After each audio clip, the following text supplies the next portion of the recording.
Listen, guys, so listen, I'm going to talk to y'all about something that's so true. I'm going to be transparent with y'all because I never share the things that happen to me on the regular day basis of what gets me down, what fuels me to keep going, what almost caused me to sabotage myself. But then I find my way and be like, no, I'm not going to let that make me self-sabotage myself because I'm not a saboteur.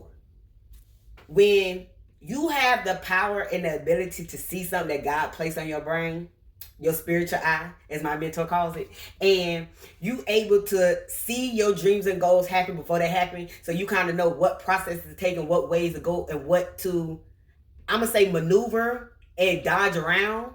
Once you get to a certain point, you realize, okay, this does not align with where I see myself going, so you learn to eliminate it because you get tired of repeating the same processes over and over and over, right? So I'm getting to a point where I'm realizing, like, okay, this is repetition.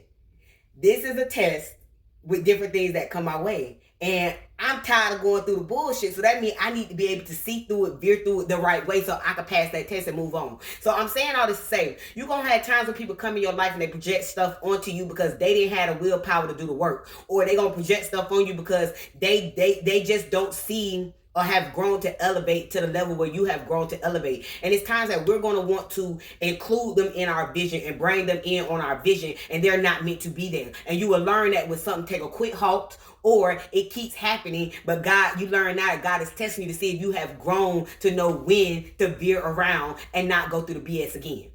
So I'm saying all to say because I just got back from the awakening, and I realized every time I spoke something to existence of what was going to happen, and I tried to add a person to go along with me, in the beginning they was real happy, like, oh, you did it, yeah, you did it. Oh, I'm proud of you. But every time you got getting a step closer and a step closer and a step closer, now you know all the hate starting to come, all the negativity starting to come. So I'm coming back from the awakening. It's the Monday after. It's not even like I'm on the road coming back yet. And I wake up to a text. Oh, so you's a sellout. So you selling out your own family brand and you doing this and you doing that just for a spot on a TV show. So I started getting my emotions for almost 2.5 seconds, but I snapped out of it real quick because that's what I've been taught to do it under my mentor. Learn how to see what I want to see, tell myself a story that I want to see that's going to help me get to the vision that God placed on my eyes to see. Okay, yeah. So I snapped out of it. And I said, you know what? I'm going to see the good in this. So this had nothing to do about a TV show, but if that's what you, whatever showed you on your mental frame, thank you, because that is one of my goals. So if that's really going to happen, thank you, because this really didn't have nothing to do with that. Oh, you're talking about because I'm serving with a spirit of excellence, like I would still serve my own brand and my own business. Oh, so that's the problem. You don't know how to serve. Okay.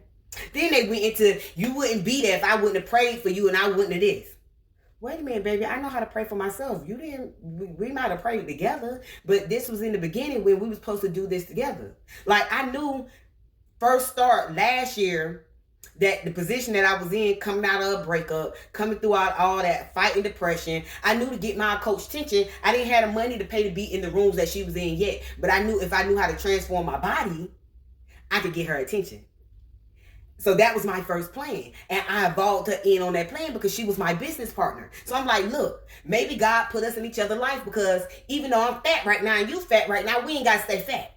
I really know how to transform bodies in my sleep when I'm focused and I'm aligned to my vision. Right? So I say, look, this is what we're going to do. These are the meal plans we're going to eat. We're going to log on. We're going to do these workouts. We're going to do this. And then it started turning into, okay, I lost another 10, 15 pounds. You stay the same. What you doing? Okay. I lost another 20-something pounds. Okay, you still look the same. What you doing? So then it started turning to negativity. I don't need a trainer. I don't need you to tell me to do this. I don't need that. I'm like, but if you listen to what I was saying, you wouldn't still be the same. Like, I'm transforming, and I ain't even going to make this about me. I've helped my husband transform. I helped another lady transform, and they both won. I helped another lady transform, and they won. So what is your problem? But, okay. Now, it then turned to, you wouldn't have got there if I wouldn't have prayed for you. But that's not the case, sweetheart. That's not the case. But I'm glad that you think that you have to put yourself into the vision to make me feel like I wouldn't have got there without you, because that's not the case. The vision that God showed me, I'm going to get there regardless. You, nothing, or no one is going to get in the way at all. I remember when I was at Coach Stormy's house and I was in her house, something you should be happy about because we manifested this happening. Oh, you did it, and you did trying to take the joy out of my good works. It's times when I've been around the house and the person that called, and my husband's like, why you let that person affect your mood like that and you don't want to trade lives with them? You don't want to be with them. You don't want no part of their life whatsoever. So why are you letting that person affect your mood?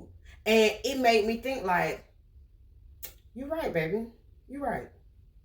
So I started cutting ties, but now I'm paying attention to the repeated acts. So I'm saying this to say to y'all, don't let nothing get in the way of your vision. If God gave you a vision and it didn't include nobody else, but it's people that's there to help you on stepping stones to get there because they're going to help you learn and be aware of different things that's going around you that's going to maybe detour you, this or that. Pay attention to them, but don't let that hold you down. Don't let that stop you from you reaching your goals because I'm not going to let it stop me from mine, but have compassion for those people.